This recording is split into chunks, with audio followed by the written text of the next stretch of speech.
السلام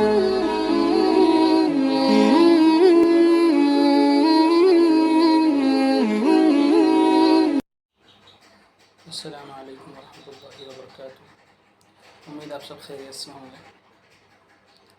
آج ہم نواقض وضو پر بات کریں گے اور نواقض وضو کے مسائل بیان کریں گے انشاءاللہ۔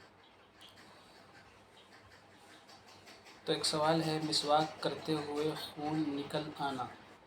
اس کا جواب ہے، جب کہ خون لعاب پر غالب رہتا ہے تو صورت مسئولہ میں اس کا وضو صحیح نہیں ہوتا۔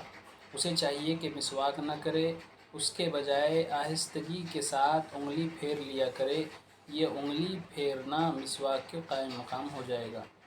اسی طرح ایک سوال ہے، مسوڑوں سے خون نکلنا۔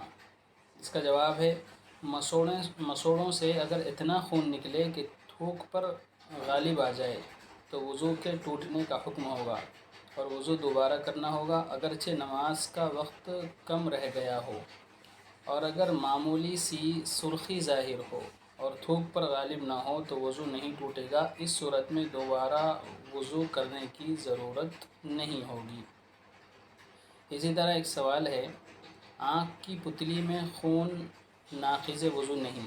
اس کا جواب ہے، اگر آنکھ کی پتلی سے خون نکلا اور وہ اندر ہی اندر رہا، پلکوں تک یا آنکھ کے باہری گوشے تک نہیں آیا تو وضو نہیں ٹوٹے گا، اور اگر یہ خون پتلی سے باہر آ گیا اور پلکوں میں لگ گیا یا آنکھ کے باہر کے گوشے میں لگ گیا تو وضو ٹوٹ جائے گا۔ اسی طرح ایک سوال ہے، وضو کے دوران ہوا کا خارج ہونا۔ اس کا جواب ہے، وضو کرتے وقت یا وضو کے درمیان اگر ہوا خارج ہو گئی، ہوا نکل گئی یا کوئی اور ناقض وضو پیش آ گیا تو ایسی صورت میں شروع سے وضو کرنا ضروری ہوگا۔ اسی طرح ایک سوال ہے، پیشاب کا قطرہ شرمگاہ سے باہر نہیں نکلا۔ اس کا جواب ہے، جب تک پیشاب کا قطرہ شرمگاہ سے باہر ظاہر نہیں ہوگا تو وضو نہیں ٹوٹے گا، اور دوران نماز قطرہ آنے میں شک تھا لیکن بعد میں پیشاب کی بو آنے سے یہ شک یقین میں تبدیل ہو گیا تو وضو ٹوٹ گیا۔ بری بنا اس نماز کا اعادہ ضروری ہے، نماز کا اعادہ کر لینا چاہیے۔ اسی طرح ایک سوال ہے، مزی کا نکل جانا ناقض وضو ہے۔ اس کا جواب، مزی اگر واقعی نکل جائے تو وضو ٹوٹ جائے گا، محض شک سے وضو نہیں ٹوٹے گا، اور بظاہر یہ شکل نفسیاتی کمزوری اور فطری گھبراہٹ کی وجہ سے پیش آتی ہے۔ اگر آپ اپنا دل مضبوط رکھیں تو شاید یہ کیفیت نہ پیدا ہو۔ بہرحال مزی اگر نکل گئی پھر وضو اس کا ٹوٹ جائے گا، جہاں لگی ہے اتنا حصہ دھو لے، اس کے بعد جو ہے وضو کر لیں۔ اسی طرح ایک مسئلہ ہے، گالی دینے سے وضو نہیں ٹوٹتا۔ اس کا جواب ہے، گالی دینا گناہ ہے مگر اس سے وضو نہیں ٹوٹتا، البتہ وضو کر لینا بہتر ہے، اگر کر لے تو ٹھیک ہے۔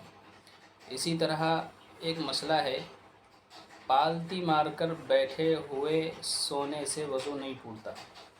اس کا جواب ہے، یعنی چہار زانو بیٹھے ہوئے اونگ آنے سے وضو نہیں ٹوٹے گا، لیکن اگر ٹیک لگا کر بے خبری کے ساتھ سویا تو وضو ٹوٹ جائے گا۔ یہ آج کے چند مسائل تھے جو بہت اہم اور ضروری ہے ناقض وضو کے اعتبار سے۔ ان تمام کو جاننا ہمارے لیے بہت ضروری ہے۔ اسی طرح میں نے پچھلی ویڈیو میں بھی کہا تھا کہ اگر کسی کو سوال پوچھنا ہے تو وہ کمنٹ کرے، کمنٹ میں سوال پوچھے، ان کے مسئلے کا جواب انشاءاللہ دیا جائے گا، تسلی بخش دیا جائے گا انشاءاللہ۔